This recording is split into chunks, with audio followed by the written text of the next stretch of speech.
शहरी हो या ग्रामीण इलाके, जमीन के लिए लड़ाई झगड़ा होना आम बात है।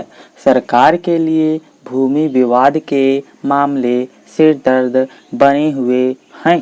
खबरें आती हैं कि एक धुर जमीन के लिए हत्या कर दी गई या किसी के घर पर चढ़कर गोलीबारी की गई, जिसमें महिलाएं और बच्चे काल कवलित हो गए। भूमि विवाद के मामले थाने, कोर्ट कचहरी के अलावा मुख्यमंत्री और मंत्रियों के जनता दरबार में खूब पहुंचते हैं। इस पर तुरंत निर्णय नहीं हो पाता। ऐसे में यथास्थिति बनाए रखने के आदेश दे दिए जाते हैं।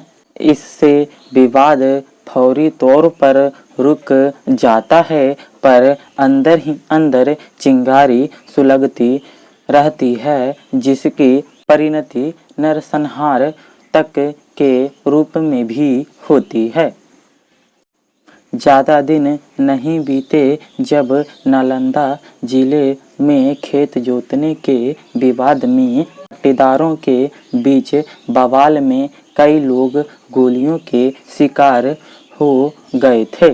शहरी इलाकों में जमीन को लेकर विवाद का कारण निकायों की लापरवाही है। अवैध घर, दुकान निर्माण और फुटपाथ पर कब्जा होते समय पुलिस प्रशासन तथा निकाय का ध्यान नहीं जाता। जब सड़क का चौड़ीकरण या किसी योजना के लिए जमीन की नाप जोख होती है तो विवाद शुरू हो जाता है।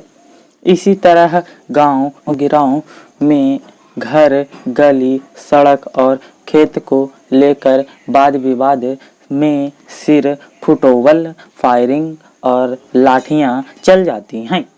पंचायत, कोर्ट और कचहरी के बाद अंततः मामला प्रशासन के पास आता है। राज्य सरकार भूमि विवादों को लेकर काफ़ी चिंतित है। अब उसने भूमि विवाद से जुड़े मामलों की पहचान के लिए यूनिक कोड बनाने का निर्णय किया।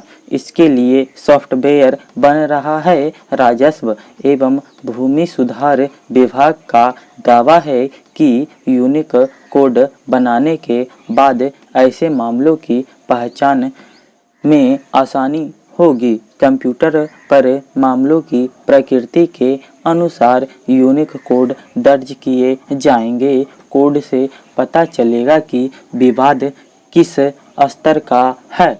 उसमें विवाद के इतिहास के अलावा यह उल्लेख होगा कि मामला कितना संवेदनशील है।